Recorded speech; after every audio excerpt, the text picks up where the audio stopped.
ഏഴാം ക്ലാസ്സിലെ സോഷ്യൽ സയൻസിലെ ഒന്നാമത്തെ യൂണിറ്റായ യൂറോപ്പ് പരിവർത്തന പാതയിൽ യൂറോപ്പ് ഇൻ ട്രാൻസിഷൻ എന്ന പാഠത്തിൻ്റെ ആദ്യ ഭാഗമാണ് നമ്മളിന്ന് പഠിക്കാൻ പോകുന്നത്. അതുമായി ബന്ധപ്പെട്ട ചില പ്രവർത്തനങ്ങളും നമുക്കിന്ന് ചെയ്യാം. ഏഴാം ക്ലാസ്സിലെ എല്ലാ വിഷയങ്ങളുടെയും വീഡിയോകൾ തുടർന്ന് ഈ ചാനലിൽ അപ്ലോഡ് ചെയ്യും. എല്ലാ കൂട്ടുകാരും അത് കാണുമല്ലോ. യൂറോപ്പ് പരിവർത്തന പാതയിൽ, യൂറോപ്പ് ഇൻ ട്രാൻസിഷൻ. ഒന്നാമത്തെ യൂണിറ്റിൻ്റെ തലക്കെട്ടിനു താഴെയുള്ള ചിത്രം കൂട്ടുകാരെല്ലാവരും ശ്രദ്ധിച്ചോ? എന്താണത്? അതാണ് ഹഗിയ സോഫിയ. ചിത്രത്തിൽ കാണുന്ന ഹഗിയ സോഫിയ ലോകത്തിലെ ചരിത്ര സ്മാരകങ്ങളിൽ ഒന്നാണ്. ഈ സ്മാരകം AD 6-ാം നൂറ്റാണ്ടിലാണ് പണി കഴിപ്പിച്ചത്. ഇന്ന് തുർക്കിയിൽ ഒരു ചരിത്ര മ്യൂസിയമായി ഇത് നിലനിർത്തിയിരിക്കുന്നു. മനോഹരമായ വാസ്തുവിദ്യയുടെ ഉത്തമ മാതൃകയായ ഹഗിയ സോഫിയയെപ്പോലുള്ള നിരവധി ചരിത്ര ശേഷിപ്പുകൾ കോൺസ്റ്റാന്റിനോപ്പിളിലുണ്ട്. ഇത്തരം ചരിത്ര സ്മാരകങ്ങൾ നിലനിന്നിരുന്ന കോൺസ്റ്റാന്റിനോപ്പിളിന് ലോക ചരിത്രത്തിലുള്ള പ്രാധാന്യത്തെപ്പറ്റി നിങ്ങൾക്കറിയാമോ? എവിടെയാണ് ഈ കോൺസ്റ്റാന്റിനോപ്പിൾ? കൂട്ടുകാർ മാപ്പ് ശ്രദ്ധിക്കൂ. ഏഷ്യയുടെ സ്ഥാനം മനസ്സിലാക്കിയില്ലേ?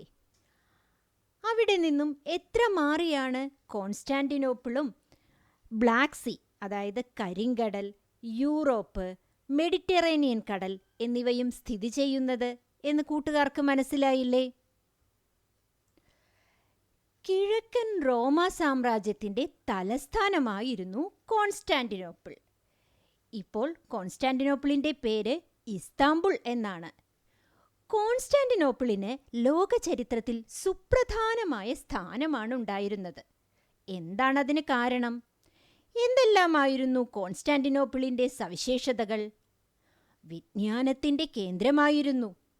പണ്ഡിതന്മാരുടെയും അമൂല്യ ഗ്രന്ഥങ്ങളുടെയും കേന്ദ്രമായിരുന്നു. ഏഷ്യൻ രാജ്യങ്ങളിൽ നിന്ന് യൂറോപ്യൻ രാജ്യങ്ങളിലേക്കുള്ള പ്രധാന പ്രവേശന കവാടമായിരുന്നു. 1453 തുർക്കികൾ കോൺസ്റ്റാന്റിനോപ്പിൾ കീഴടക്കി. അതോടെ നൂറ്റാണ്ടുകളായി നിലനിന്നിരുന്ന കിഴക്കൻ റോമ സാമ്രാജ്യം തകർന്നു. അവിടെ കേന്ദ്രീകരിച്ചിരുന്ന പണ്ഡിതന്മാരും കലാകാരന്മാരും സാഹിത്യകാരന്മാരും ഉൾപ്പെടെയുള്ള നിരവധി ആളുകൾ തൊട്ടടുത്ത പ്രദേശങ്ങളിലേക്ക് പലായനം ചെയ്തു. അവരിൽ വലിയൊരു വിഭാഗം ഇറ്റാലിയൻ നഗരങ്ങളിലായിരുന്നു എത്തിച്ചേർന്നത്. Constantinople, the present Istanbul, the erstwhile capital of the Eastern Roman Empire, has a unique place in the history of the world. What were the features of Constantinople? Center of knowledge, abode of scholars and a treasure trove of scholarly texts, gateway from Asia to Europe. When the Turks conquered Constantinople in 1453, it resulted in the fall of the centuries-old Eastern Roman Empire. Consequently, scholars, artists, and writers fled from Constantinople to the nearby areas in great numbers. Many of them migrated to Italy. എന്തായിരിക്കാം ഇവർ Italian നഗരങ്ങളിലേക്ക് പോകാൻ കാരണം? പുരാതന Greco Roman സംസ്കാരത്തിൻ്റെ പൈതൃകം പേറുന്ന രാജ്യമായിരുന്നു Italy. ഇറ്റലിയിലെ സമ്പന്നരായ വ്യാപാരികൾ കല, സാഹിത്യം, സംസ്കാരം എന്നിവ പ്രോത്സാഹിപ്പിച്ചു. ചരിത്ര പൈതൃകങ്ങൾ സംരക്ഷിക്കുന്നതിൽ ഈ സമ്പന്ന വ്യാപാരികൾ തൽപരരായിരുന്നു. ഇത്തരം സവിശേഷതകളുള്ള ഇറ്റലിയിൽ എത്തിച്ചേർന്ന പണ്ഡിതന്മാർക്ക് കൂടുതൽ ചിന്തിക്കാനും പഠിക്കാനുമുള്ള അവസരങ്ങൾ ലഭിച്ചു. 13-ാം നൂറ്റാണ്ടിൻ്റെ അവസാനത്തോടെ ഇറ്റലിയിൽ ആരംഭിച്ച നവോത്ഥാന പ്രക്രിയ കൂടുതൽ വളരുകയും വ്യാപിക്കുകയും ചെയ്തു. Why did they migrate to Italy? Italy was a country that upheld the rich Greco-Roman tradition. The rich Italian traders were the patrons of art, literature, and culture. These traders were keen to preserve the historical and cultural heritage.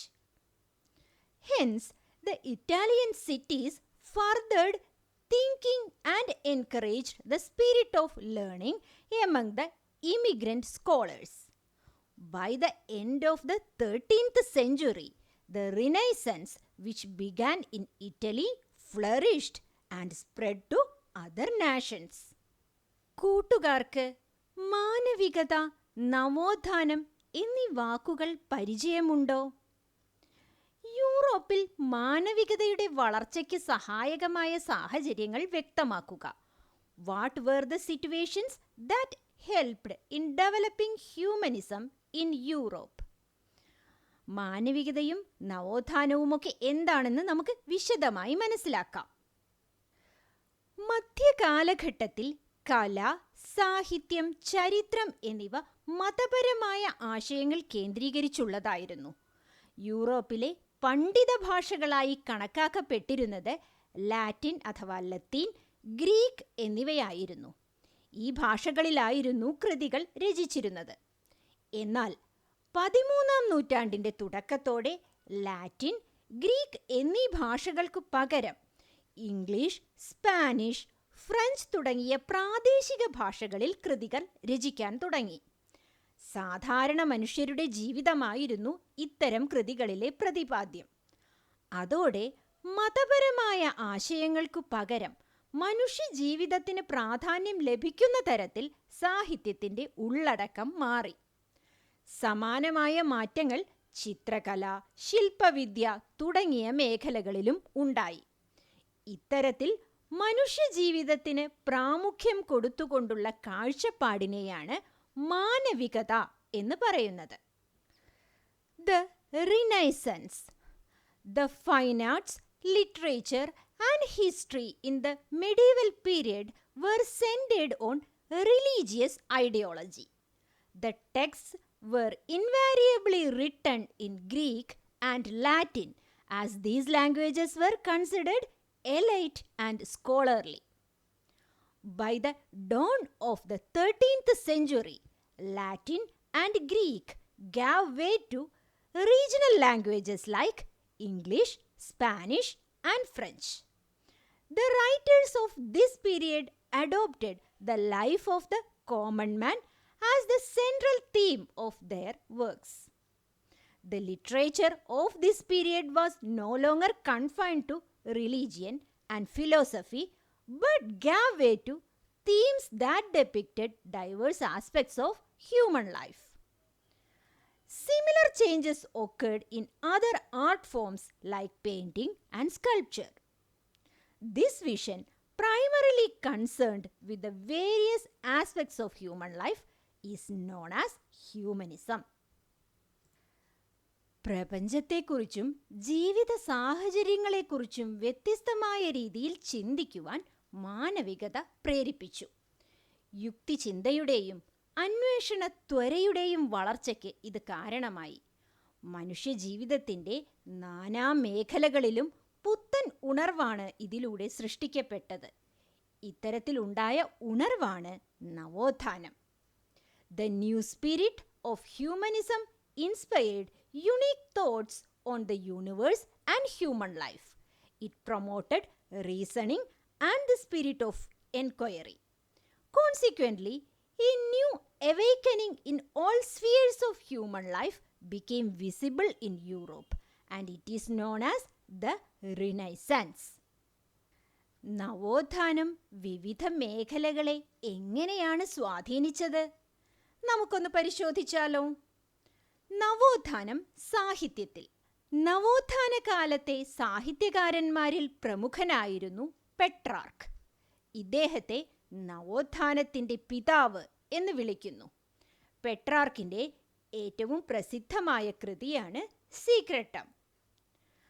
Now let us examine how the Renaissance influenced the different spheres of social life. Renaissance in literature. Petrarch was one of the eminent writers of the Renaissance period.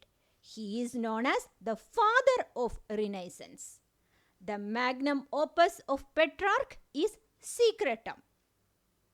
പെട്രാർക്കിനെ കൂടാതെ divine comedy എഴുതിയ ദാന്തെ, ഡെക്കാമറൻ കഥകൾ എഴുതിയ Boccaccio, Don Quixote എഴുതിയ Cervantes, In Praise of Folly എഴുതിയ Erasmus എന്നിങ്ങനെ മഹാന്മാരായ ഒരുപാട് സാഹിത്യകാരന്മാർ ഈ കാലഘട്ടത്തിൽ ഒരുപാട് സംഭാവനകൾ നൽകിയിട്ടുണ്ട്. ഇനിയൊരു പ്രവർത്തനമായാലോ? ചുവടെ പട്ടികയിൽ നവോത്ഥാന സാഹിത്യകാരന്മാരുടെ പേരുകൾ നൽകിയിട്ടുണ്ട്. അവയ്ക്കു നേരെയുള്ള കോളത്തിൽ അവരുടെ പുസ്തകങ്ങളുടെ പേരെഴുതുക. ടെക്സ്റ്റ് ബുക്ക് നന്നായി വായിച്ചാൽ കൂട്ടുകാർക്കെല്ലാം ഇത് ചെയ്യാം. Petrarch, Secretum; Dante, Divine Comedy; Boccaccio, Decameron കഥകൾ; Cervantes, Don Quixote; Erasmus, In Praise of Folly. സാഹിത്യത്തിൽ മാത്രമല്ല, നവോത്ഥാനം കലയിലുമുണ്ടായി. നവോത്ഥാന കലകളിൽ ഏറ്റവും ശ്രദ്ധേയം ചിത്രകലയായിരുന്നു. ലിയനാർഡോ ഡാവിഞ്ചിയായിരുന്നു ശ്രദ്ധേയനായ ചിത്രകാരൻ. ലിയനാർഡോ ഡാവിഞ്ചിയെക്കുറിച്ചും മോണാലിസയെക്കുറിച്ചും കേൾക്കാത്തവരായി ആരുമില്ല, അല്ലേ? മോണാലിസ, അവസാനത്തെ അത്താഴം എന്നിവയാണ് ലിയനാർഡോ ഡാവിഞ്ചിയുടെ പ്രശസ്തങ്ങളായ ചിത്രങ്ങൾ. Renaissance in arts. The Renaissance spirit was most pronounced in painting. Leonardo da Vinci was the one of the greatest painters of the period. The Mona Lisa and the Last Supper are his famous paintings. വിശ്വപ്രശസ്ത സൃഷ്ടിയായ മോണാലിസയെക്കുറിച്ച് കൂട്ടുകാർക്ക് എന്തെല്ലാം അറിയാം? നവോത്ഥാന കാലത്തെ പ്രസിദ്ധമായ ചിത്രമായിരുന്നു Mona Lisa. മൊണാലിസയുടെ നിഗൂഢമായ പുഞ്ചിരി പിൽക്കാലത്ത് നിരവധി ചർച്ചകൾക്കും സംവാദങ്ങൾക്കും വഴിതെളിച്ചു. ലിയനാർഡോ ഡാവിഞ്ചി എന്ന പ്രസിദ്ധനായ നവോത്ഥാന ചിത്രകാരൻ AD 1503 1505 ഇടയിലാണ് ഈ ചിത്രം വരച്ചത്. ഈ ചിത്രം പാരീസിലെ മ്യൂസിയത്തിൽ സൂക്ഷിച്ചിരിക്കുന്നു. ലിയനാർഡോ ഡാവിഞ്ചിയുടെ തന്നെ അവസാനത്തെ അത്താഴം, ദി ലാസ്റ്റ് സപ്പർ; മൈക്കൽ ആഞ്ചലോയുടെ അന്ത്യവിധി, ദി ലാസ്റ്റ് ജഡ്ജ്മെന്റ്; റാഫേലിൻ്റെ ഏഥൻസിലെ വിദ്യാലയം, ദ സ്കൂൾ ഓഫ് ഏഥൻസ്. ഇവയെല്ലാം അക്കാലത്തെ പ്രസിദ്ധങ്ങളായ ചിത്രരചനകളാണ്. ചിത്രകലയിൽ മാത്രമല്ല, മറ്റു കലാരംഗങ്ങളിലും വലിയ മുന്നേറ്റങ്ങളുണ്ടായി. ശില്പവിദ്യ, വാസ്തുവിദ്യ, സംഗീതം മുതലായ മേഖലകളിൽ ഉദാത്ത സൃഷ്ടികളുണ്ടായി. വാസ്തുവിദ്യയിലെയും ശില്പവിദ്യയിലെയും പ്രധാന കലാകാരന്മാരെയും അവരുടെ സൃഷ്ടികളെയും ചിത്രങ്ങളിൽ നിന്ന് കണ്ടെത്താം. The excellence in art was not limited to painting. In course of time, sublime works were created in the fields of architecture, sculpture, and music. The prominent sculptors and architects and their works can be identified from the following pictures. Lorenzo ഗിബർട്ടിയുടെ ഫ്ലോറൻസിലെ Baptist പള്ളിയുടെ വാതിൽ, the door of the Florence Baptistery; ഡൊണാറ്റെലോയുടെ Gattamelata. ഇവയെല്ലാം നവോത്ഥാന കാലത്തെ പ്രശസ്തങ്ങളായ നിർമ്മിതികളാണ്. ഇനി ചില പ്രവർത്തനങ്ങൾ ചെയ്യാം. നവോത്ഥാന കാലത്തെ പ്രധാന കലാകാരന്മാർ ആരൊക്കെയാണെന്നും അവരുടെ പ്രധാന സൃഷ്ടികൾ ഏതൊക്കെയാണെന്നും ഏതു മേഖലയിലാണ് അവരുടെ സൃഷ്ടികൾ പ്രശസ്തങ്ങളായിരുന്നത് എന്നും ചിത്രങ്ങൾ നോക്കി മനസ്സിലാക്കി പട്ടികയിൽ രേഖപ്പെടുത്തുക. ഇതിനായി കൂട്ടുകാർ ടെക്സ്റ്റ് ബുക്ക് നന്നായി വായിച്ച് ഓരോ കലാകാരന്മാരുടെ പേരുകളും അവരുടെ സൃഷ്ടികൾ ഏതെല്ലാമാണെന്നും കൃത്യമായി മനസ്സിലാക്കണം. ലോറൻസോ ഗിബർട്ടി, ഫ്ലോറൻസിലെ ബാപ്റ്റിസ്റ്റ് പള്ളിയുടെ വാതിൽ. മേഖല ഏതാണ്? അതെ, വാസ്തുവിദ്യ ഡൊണാറ്റലോ. ഗട്ടാമെലീത്ത ഏതു മേഖലയാണ്? ഗട്ടാമെലീത്ത ഒരു ശില്പമാണ്, അതുകൊണ്ട് മേഖല ശില്പവിദ്യ. ലിയനാർഡോ ഡാവിഞ്ചി അവസാനത്തെ അത്താഴം. അവസാനത്തെ അത്താഴം എന്താണ്? അത് ഒരു പ്രശസ്തമായ ചിത്രമാണ്. മേഖല ചിത്രകല.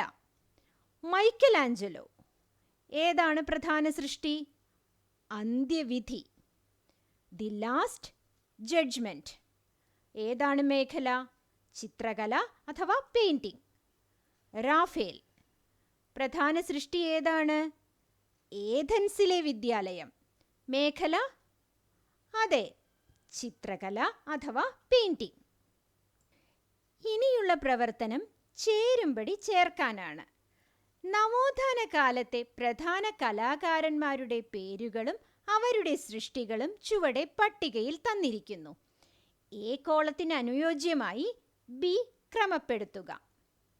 മൊണാലിസ ലിയനാർഡോ ഡാവിഞ്ചി, അന്ത്യവിധി മൈക്കലാഞ്ചലോ, ഏഥൻസിലെ വിദ്യാലയം Raphael, Gattamelata Donatello. Europe in transition എന്ന പാഠത്തിൻ്റെ ആദ്യ ഭാഗം കൂട്ടുകാർക്ക് കൃത്യമായി മനസ്സിലായില്ലേ? മറ്റൊരു വീഡിയോയുമായി നമുക്ക് വീണ്ടും കാണാം.